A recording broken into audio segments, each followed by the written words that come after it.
like to welcome everybody to the BUA seminar. My name's Eric Carlson. We've got a whole host of characters that'll be showing up over the next few days, and I've got a little slide that'll show a who's who of the BUA. The overview shows the itinerary for the week as far as what we're going to try to cover. I'll go over an introduction of the course material and what we have in the documentation this morning. And then I believe Peter Woods will be in the afternoon and talk about the microcode and the VDS and Bliss. Jay Batia will be talking microcode. Peter Woods on the VDS and Bliss. Tomorrow we'll get in on the actual block diagram detail of the BUA. Some of the basics in BI protocol, and then we'll get right into the actual interface and how it's all put together. Jay will go over the self-test microcode and what the tests actually cover in coverage of testing the module. On Wednesday, we'll actually go over a couple of transaction flows of the functional microcode to show how data gets transferred between the two bus structures. We'll complete a follow-up of the self-test microcode, and we've got some labs staggered across these 4 days to give you a chance to see how the module sits in the system, how we go about debugging the module. On Thursday, we'll talk about the actual macro diagnostic, EVCBB. We'll go and talk about some of the ways you can do system troubleshooting of the BUA in the system, the Scorpio system. Hopefully, if we have enough time on Thursday, we'll be able to open it up to a little open discussion, and if anybody wants, we'll have additional lab on that last day. I know a few people want to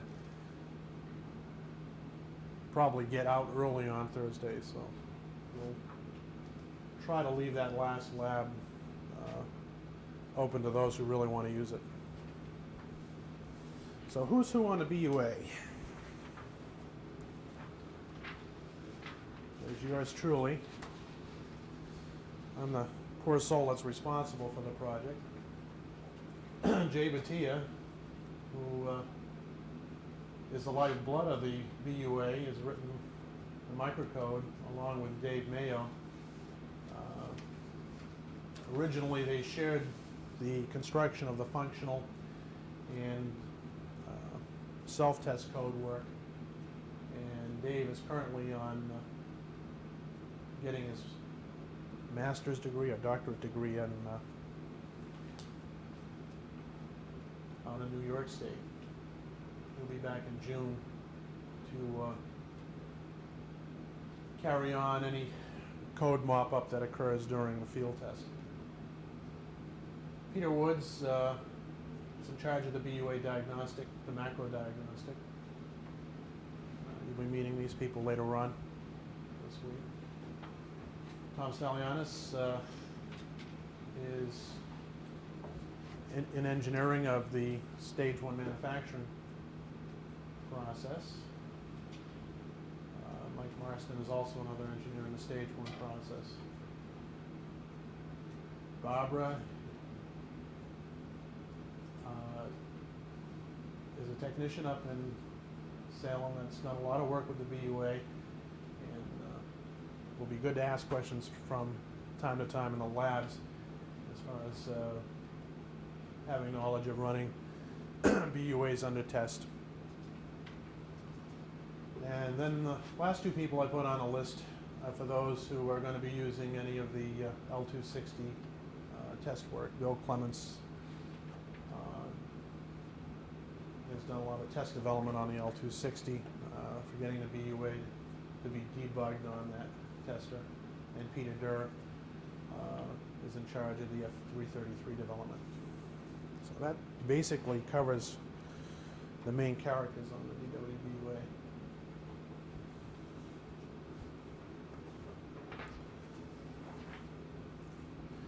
As far as other reference materials are concerned, this is another. All of these slides will be copied off, and you can all get a set of copies. While we're talking about reference materials or materials in general on this course, they'll be available at the library in the event that someone else has to take this course standalone. You'll be able to obtain these materials, the course materials. For reference materials, there's a VAX BI system reference manual that should be out in about another 2 weeks. And it explains the BI bus, the BIIC, and I believe the system architecture is also in that as well. The DWBUA manual shouldn't be out until about September, but it already has a number scheduled to it. And hopefully it won't change, so by that time you'll be able to order those manuals. Obviously the PDP-11 bus handbook would be a useful item to have on this adapter. The VAX Diagnostic System User's Guide, and if you're really getting into the macro diagnostic code for some reason, list primer would definitely be of help. So like I say, these will be all copied off for you on Xerox, so you can copy it, so you can have the locations of being able to pick up the reference material.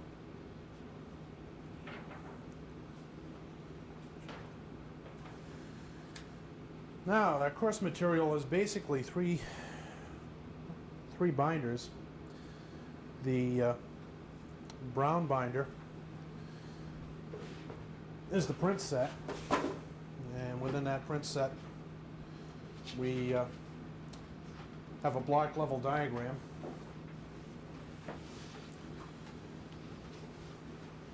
of the system. I believe you'll see more of this on the overviews when Jay Batir comes in to talk about the microcode. I believe this is the same overview that he uses to present functional flows. And then the rest of the prints are the actual implementation of the DWBUA. The second manual, the smaller 3-ring binder, is the microcode. You'll find everything that most of the documentation is either stamped preliminary or company confidential, or both. The reason for that is we haven't gone through 54 release. That's not going to happen for at least another week or two.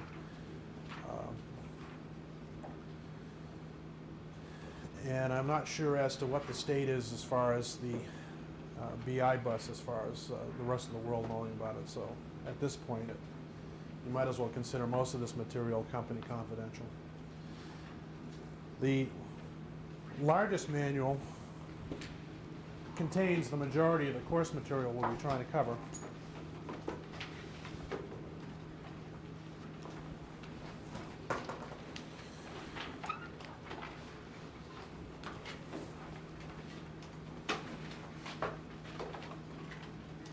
And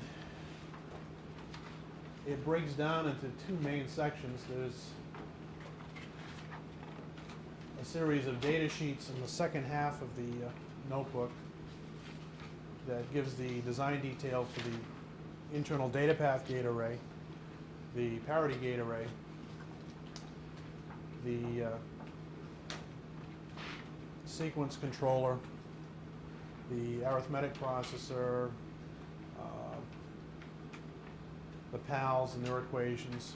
We've got a couple of 82S105 state sequencers. We've and the state tables for those are also included. And we've got some ROM code tables that are also included as well. The Unibus Exerciser Terminator print and the DCO21 transceiver. That was put in because that's a relatively new Unibus transceiver device. I'm not sure as to how popular it is. So in the first half, you'll find a bill of materials that shows what parts are in the BUA.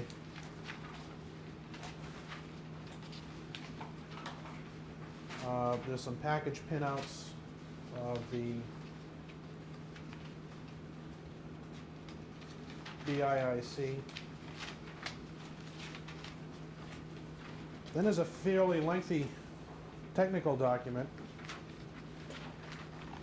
which is the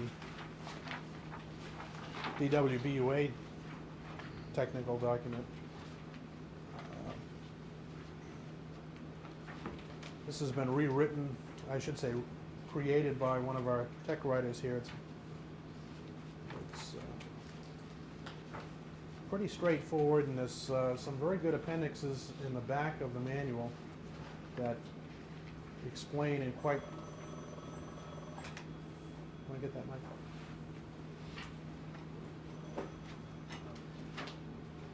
It explains in pretty good detail the how the data paths operate,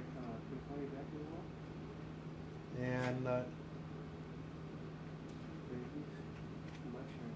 explains some of the error conditions that can be found.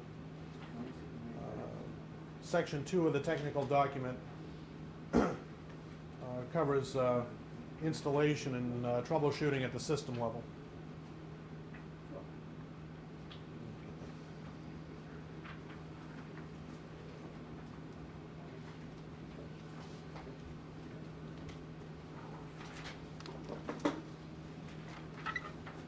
Another troubleshooting guide is directly after that technical document.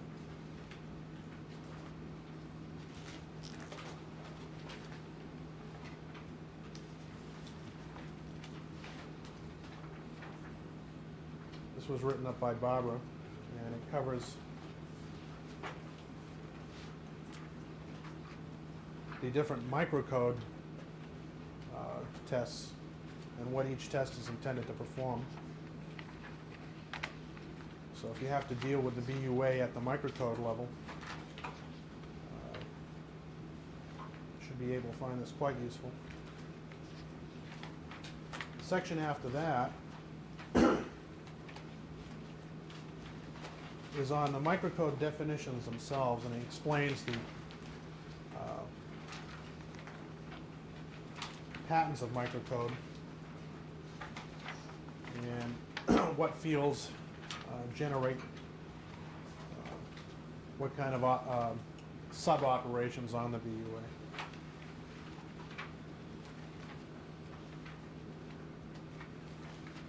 There are multiplexed microcode on the BUA.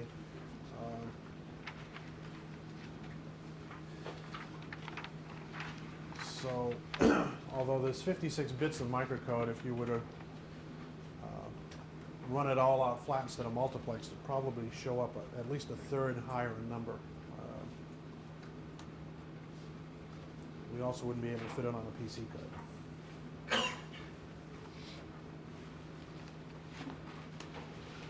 That covers quite a long ways into the notebook. The next section of the notebook itself is the actual block diagram at a high level description, and then into a rather detailed level description of what the internals of that gate array look like.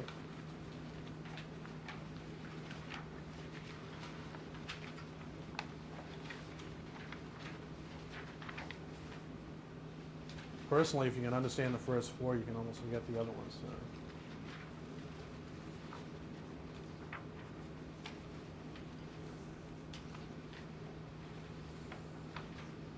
And we've drifted into the component area at this point.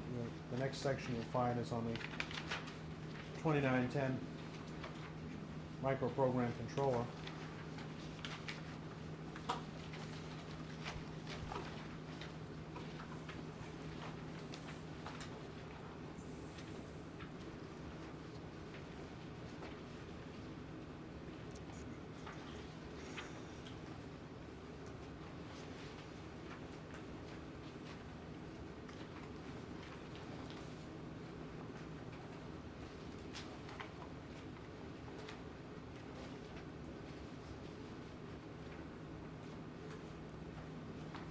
Give you a slightly larger picture than what is shown in the notebook. Of course, it's upside down.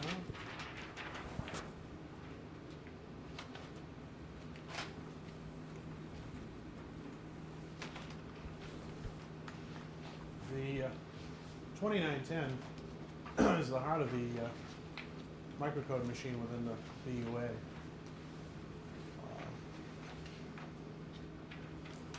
It has a 9-word stack for storing addresses. So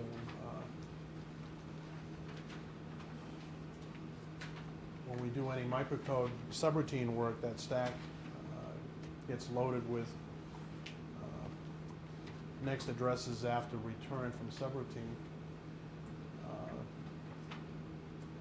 The register counter on the 2910 is downloaded from 3 different sources when we get to show it inside the inner workings of the BUA, and it allows us to do a jump to a service routine,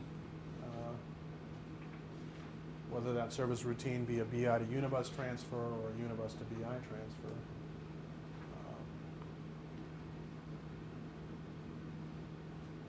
And if you get a chance to look at the actual specification of the 2910, you'll see that it has quite a number of different instructions that we can operate on.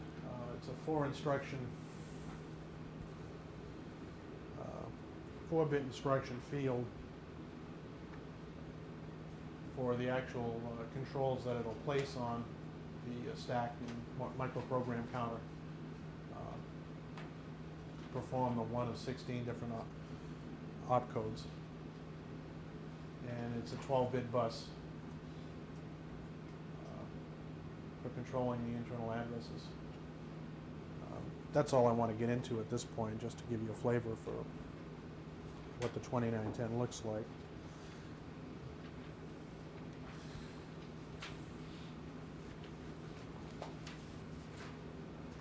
Some of the other devices we've got back here, I believe after you get past the 2910 is the 29116.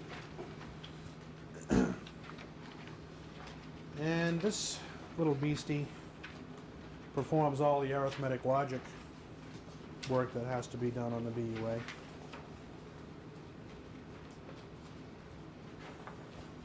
Somewhere I had a slide for it.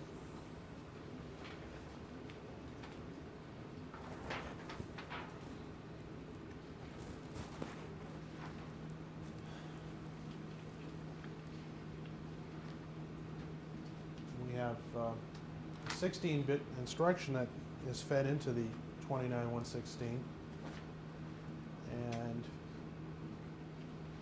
it has an instruction latch and then some decode logic within its chip. Of that instruction, part of it can be addressing a 32-word 16-bit RAM address, and the other controls handle the selection of mux and the actual ALU function that's going to be performed. It has a cycle time of 100 nanoseconds for most instruction type. And it provides us with the address control work required for the for keeping track of how many bytes we have buffered up in the DWBUA.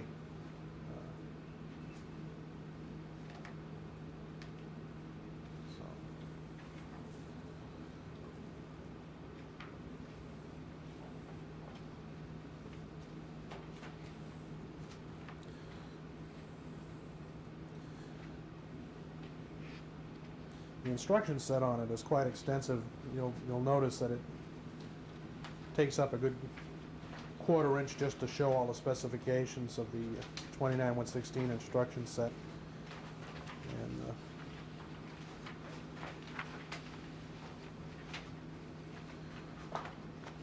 that's why I'm just glossing over these devices right now. I just assume talk about, if we want to talk about anything in detail, it ought to happen after we've had a chance to see the architecture of the BUA in some detail. The section after that deals with the 20-pin PALs. We restricted ourselves to 16 L8 and 16 R8 PALs.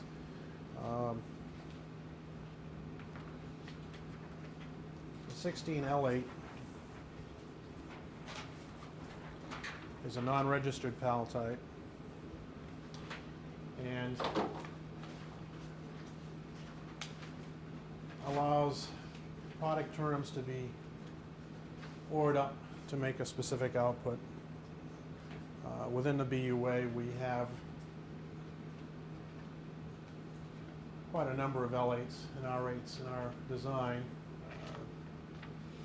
They become the jelly bean logic of the design, and you'll find RS latches and discrete Boolean terms built within these chips for use on the BUA. I'll show you a picture of an R8.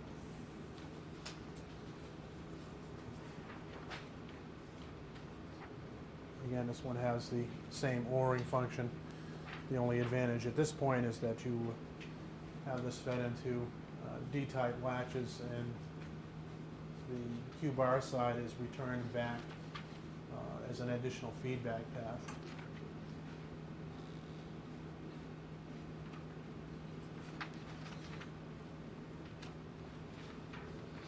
I don't know. Is everybody familiar with looking at PAL equation files?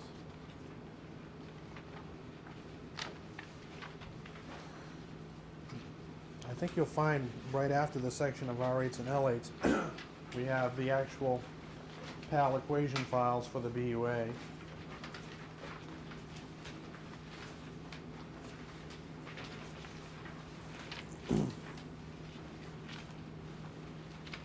I didn't get a chance to make an overview of any of these sheets. Excuse me. The first sheet of the PAL equation shows an R8 PAL, and it happens to be one of the PALs that does interlock work between the two buses. You'll find that the first line after the date on this sheet is the name that's been assigned for each pin of the device, pins 1 through 20. And then the following section after that shows the equations that build up the logic, the fuse logic within the PAL.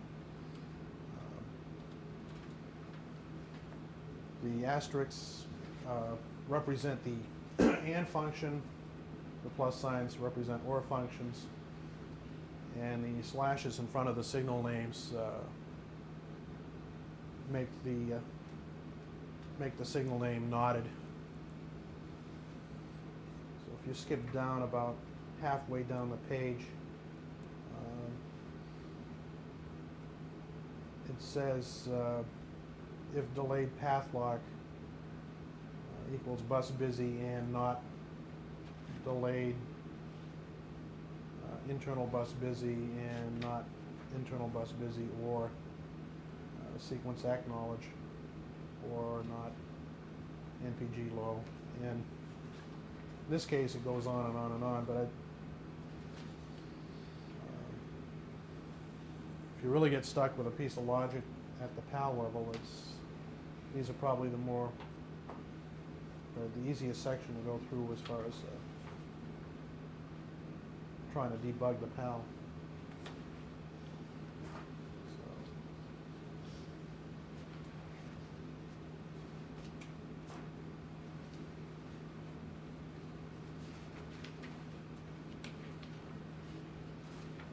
You should find all the PALs in that section.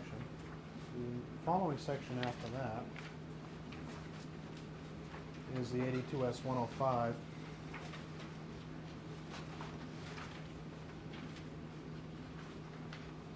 We use two of the 82S105 sequencers in the design.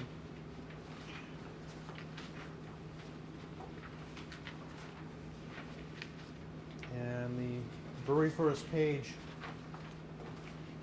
after the specification for the 82S105 shows the next state table.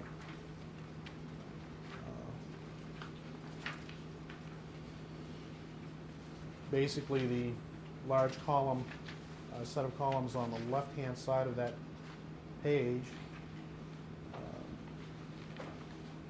is all the inputs to the 82S105 sequencer. The mid-column show the current state and the next state of the sequencer. And the right-hand columns show the output states.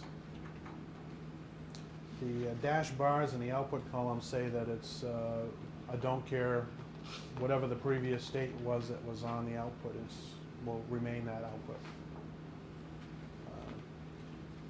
And in these particular state tables, a 0 is a not asserted, a 1 is an asserted state, or I should say a true state and a not true state. We don't actually know what the assertion levels are at this point. You'd have to actually look into the if-then statements that are on the following pages.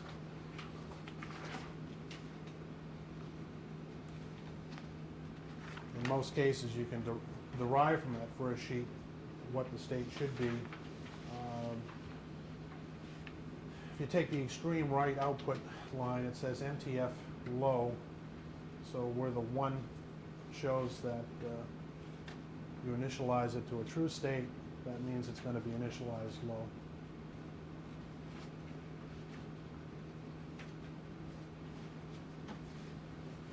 So the two sequencers, each one has a state table.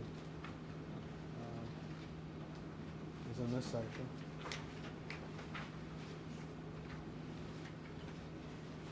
Following section after that is one for the dispatch ROMs that are used on the board. We have two 181 ROMs. They're used in conjunction with the microcode machine to vector off to the right subroutine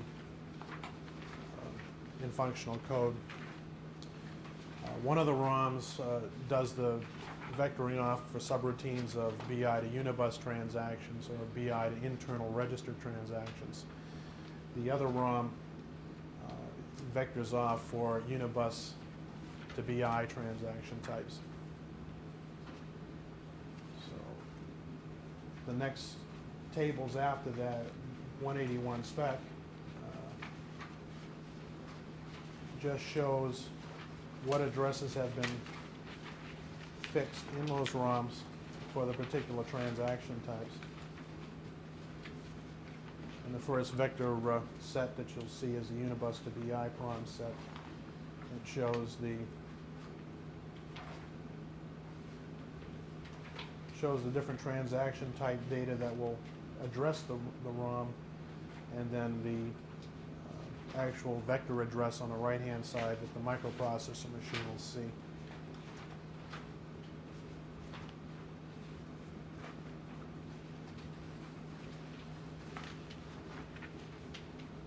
We're getting down to the end of this voluminous thing. I think think the last section after that was the actual UET print. Yep.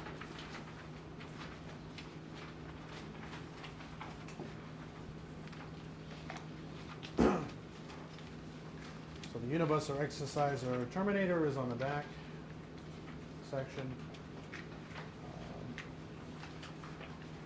I hope to give you a Xerox sheet to place in your documentation. It'll give you the addresses of the address data and control status registers.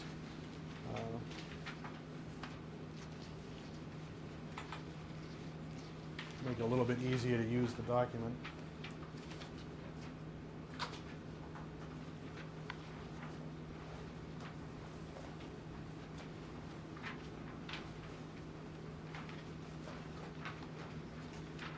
And since the UET uses a DCO13, we've also included that at the end of the document.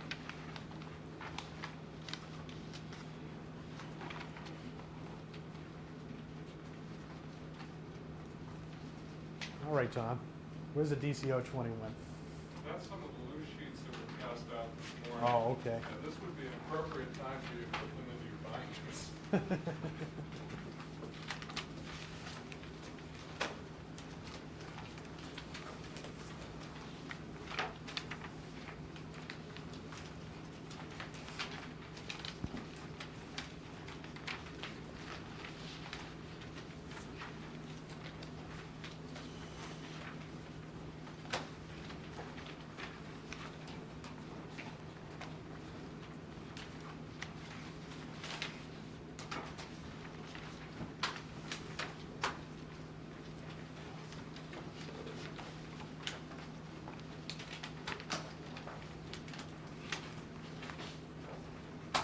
While people are shuffling their papers around, I'll just throw this sheet on general statistics of the BUA up.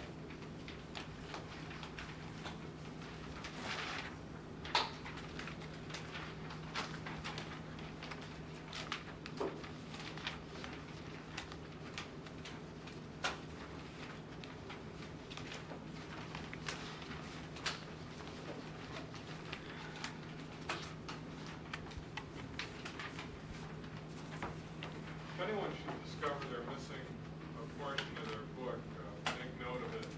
We'll supply you with whatever we left out.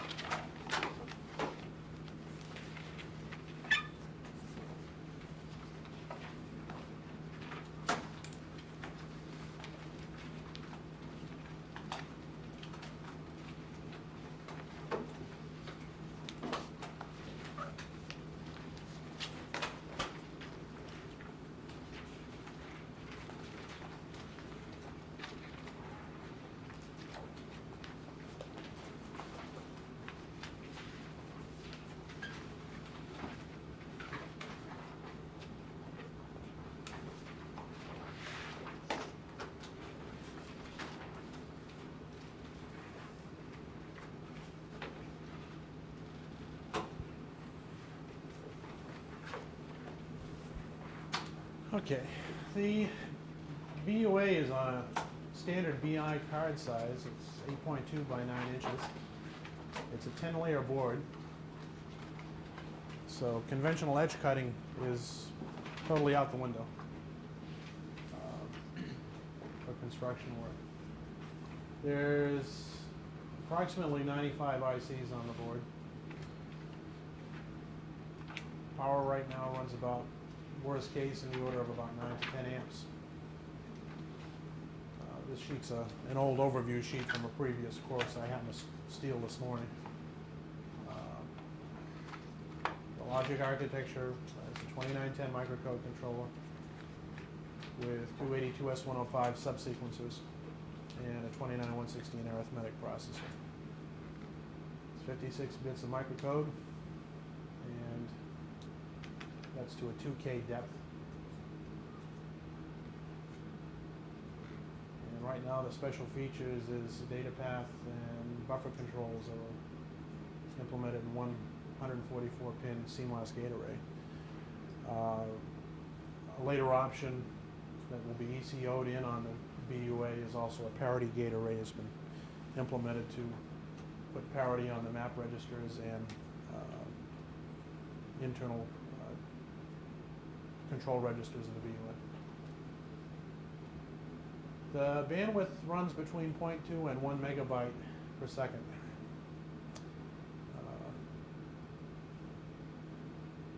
Was in the order of about 1.1, but we've run into some performance snags where we had to jeopardize a little performance to improve system operations. So let's drop down a little bit.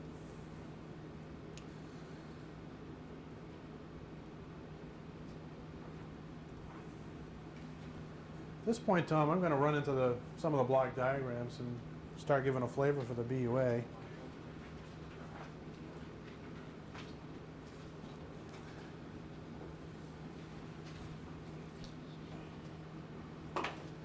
We've got two different types of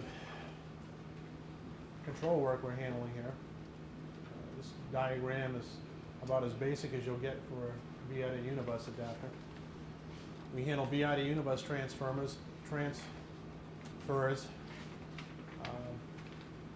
that are word or byte length only.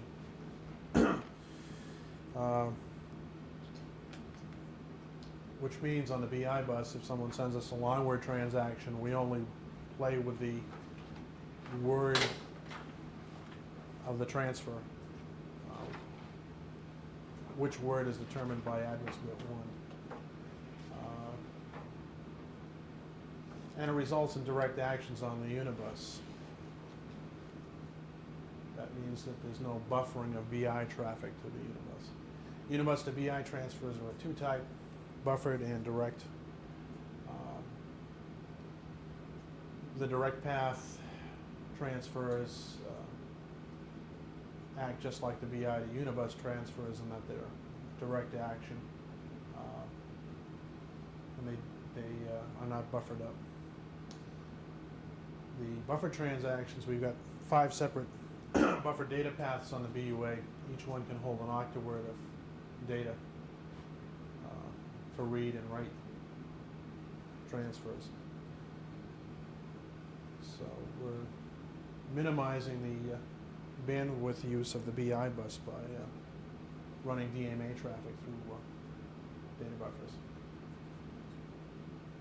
And the last task in this adapter is handling Unibus interrupts and doing the NPR arbitration on the Unibus power up initialization control.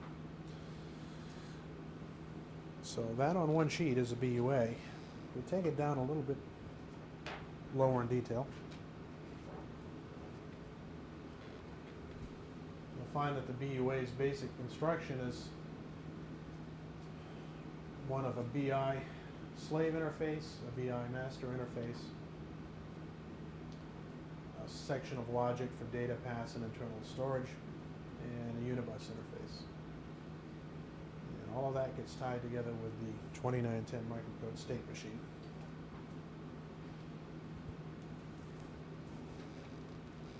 Now, before we take it down any lower than that,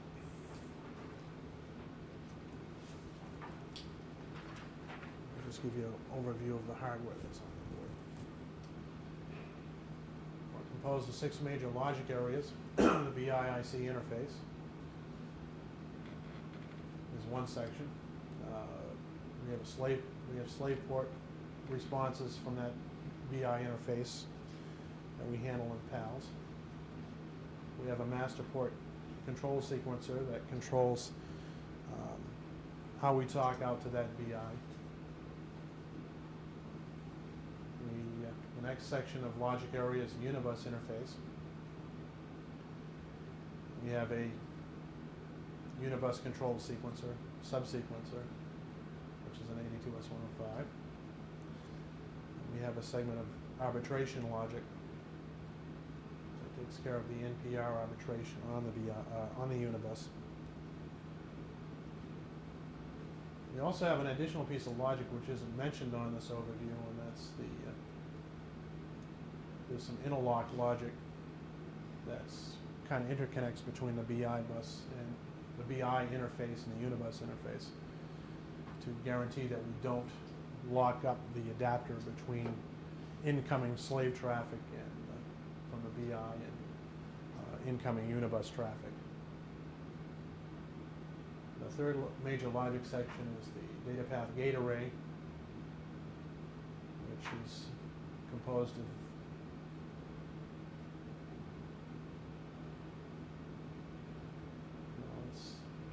I ought to call it data path and not gate array. Basically, we have a gate array that does the muxing of address and data across to internal RAM. The gate array itself provides the bit mask and storage.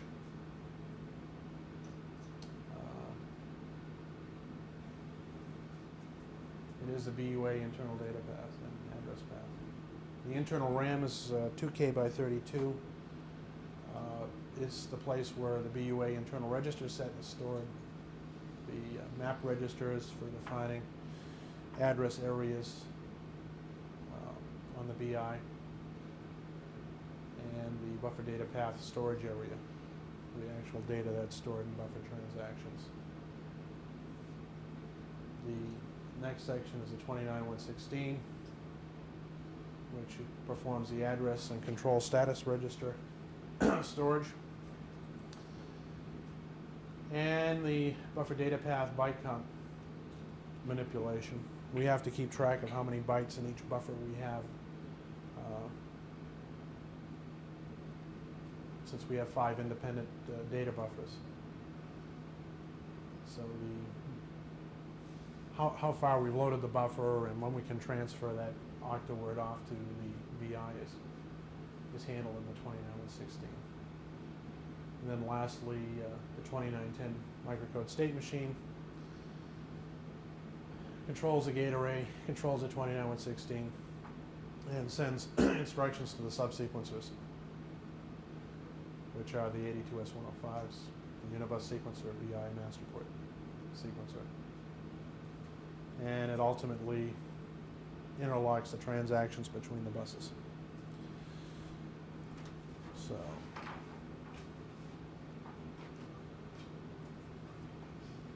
now that we've talked about all of that,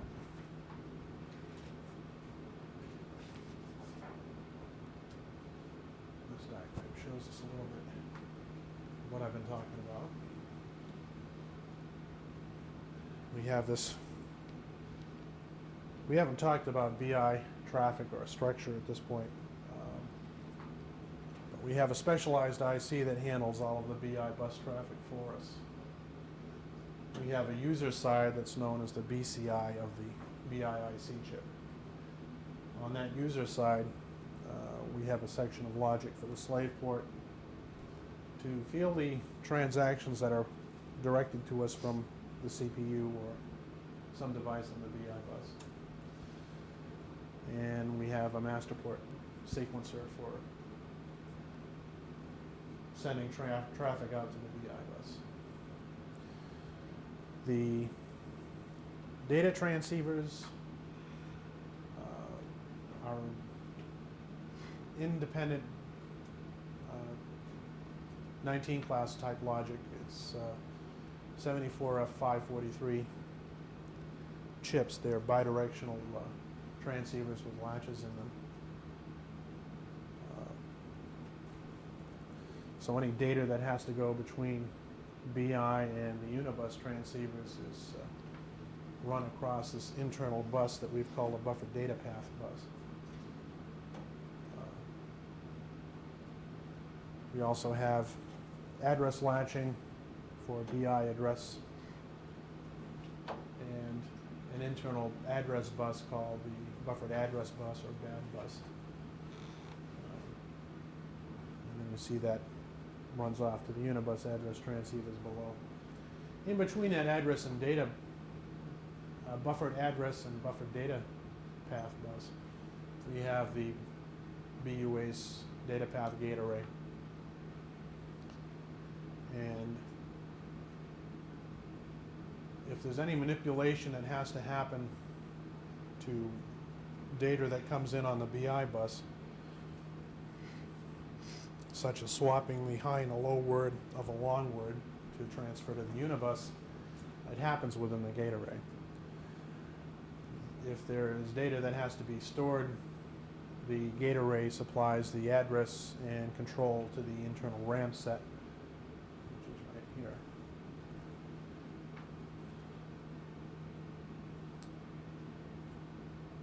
If addresses, if byte counts are have to be manipulated, they're manipulated on the bad bus via the 29116.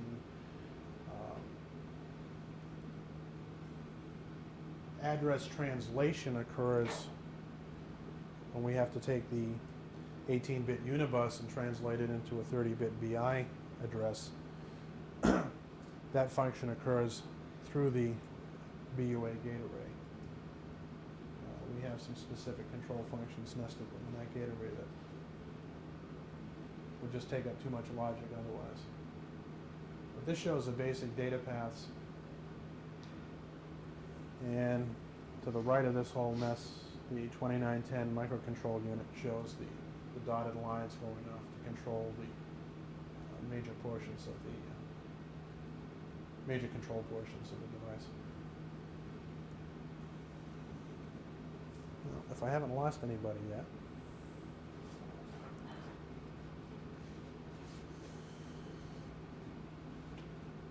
we'll show a bit of the BI slave port.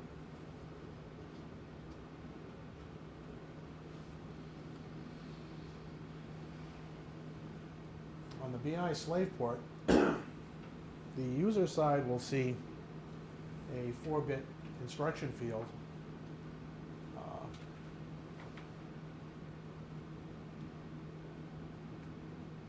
We'll see a 3-bit SC field. The SC field tells us the general address area of the transaction that we see in the I field. The 4-bit I field could be a write, read, could be a response from an interrupt from the processor.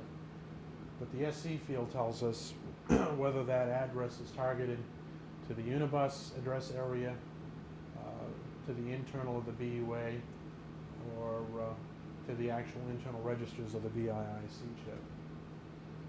So we have to latch those things at the slave port. And then we have to determine whether we really need to respond to this transaction as it comes in. That response occurs from kind of post-processing it in slave 1 PAL and then finally sending out a response back to the BI chip on the slave 2 PAL. So if you go back and look at the PAL equations in slave 1 and slave 2, you'll find that there are nothing more than validating all the different possible transaction cases that the BUA will have to handle. There is a kind of a mop-up operation, although we can get a transaction that the SC code says to us that we are talking to a BUA register space area. We don't use every address space within the potential of the address space defined for BUA. So we have a further address decode that you can follow along down the bottom of the block diagram that we finally turn around and dispatch to the 2910 to go off and start functioning on that VI transaction. If the addresses that come in decode to an area that's not used on the BUA, that dispatch ROM that's shown on the lower right will dispatch the 2910 to break off the slave communications with the BI chip. So if it started stalling a BI transfer that it thought it was really intended for a valid address on an internal register, the last dropout point is at this dispatch ROM. Of course, if it was a valid transaction, that dispatch ROM would push us down into the right microcode routines.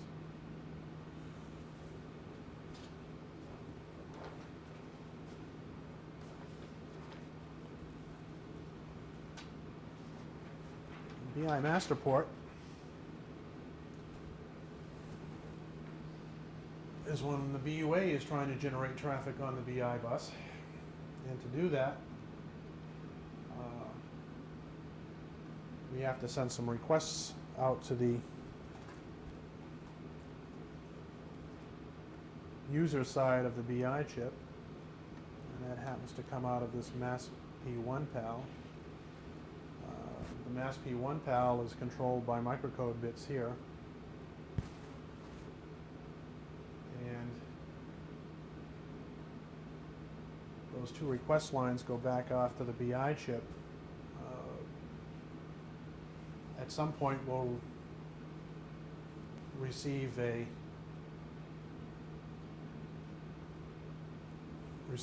request acknowledged from the user side of the BI chip, and this 82S105 sequencer, which also sees the same microcode field that we loaded to the PAL, will then start performing the tasks of setting up the command and address cycle to send to the BI chip. It also sends particular control words off to the gate array as to writing octa-word transaction versus a long word transaction. Some of the other signals that happen to be shown on the screen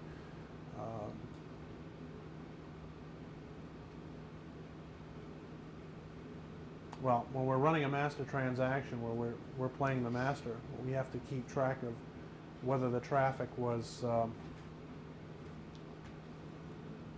validated on the BI bus, and whether the traffic successfully made it out on the bus.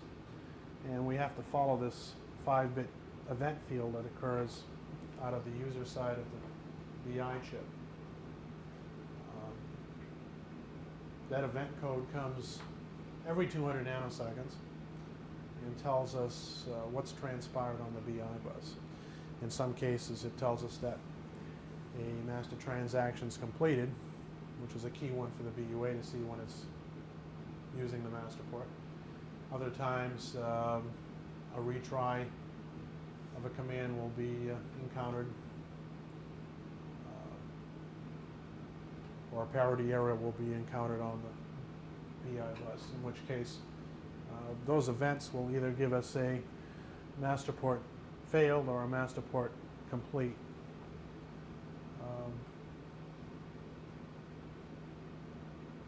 We'll also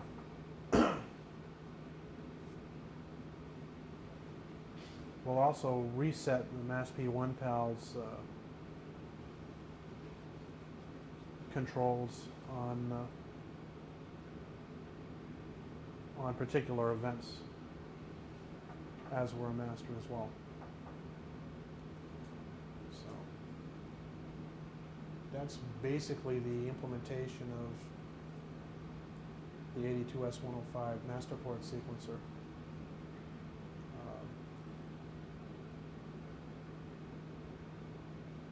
Without getting into a lot of detail.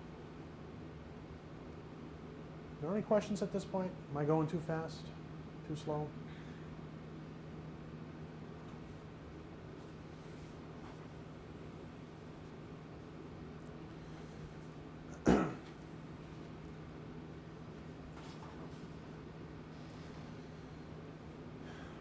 Unibus interfaces haven't changed that much.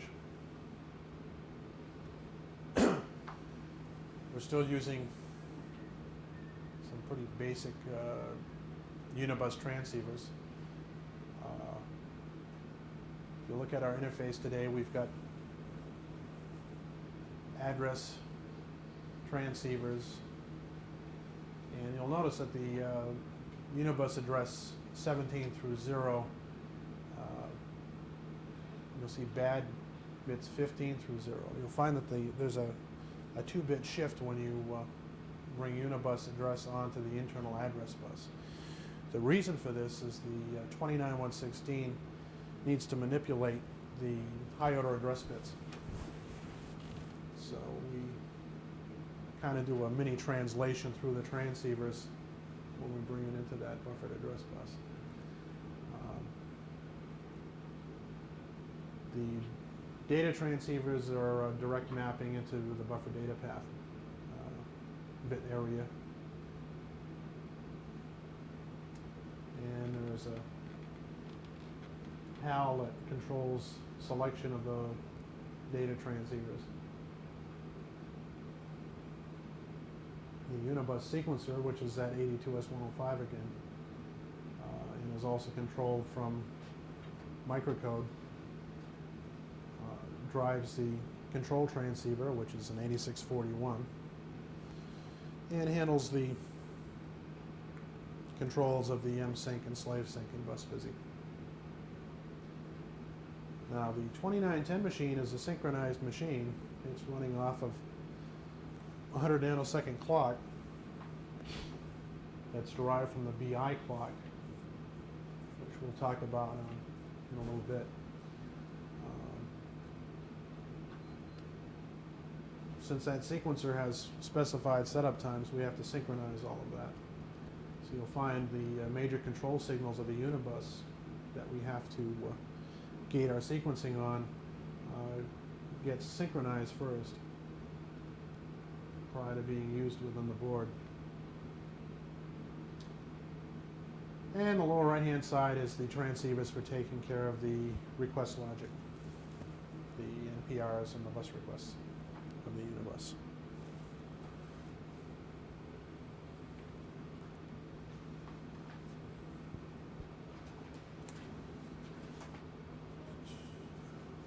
And lastly, on the block diagrams, as far as this machine, is we've got a 2910 microcode control processor. Basically, the 2910 feeds the addresses to microcode memory.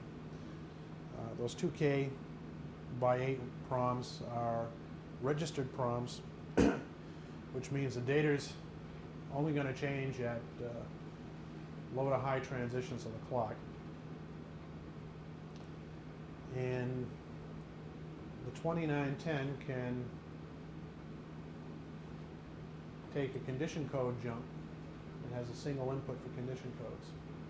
So you'll find in the logic prints of the BUA that we've built a 24-to-1 mux to take the various condition code parameters to handle all the branch conditions we need to offer.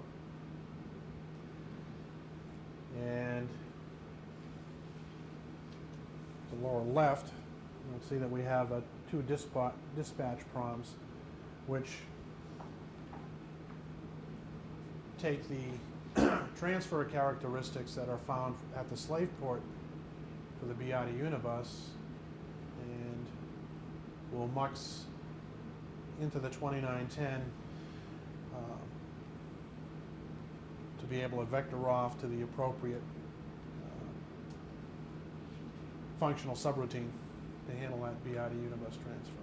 Similarly, the lower ROM handles Unibus to BI transfer characteristics and translates the next address for the appropriate Unibus to BI transfer type. Now that mux output for those two vectored ROMs is a tri-state bus. Besides being able to vector off to these different subroutines that have to be done for functional code, we also have excuse me, an internal address generated from some microcode proms that also allow us to jump through the microcode independent of what we see from vectored ROMs. That's a good place to stop too.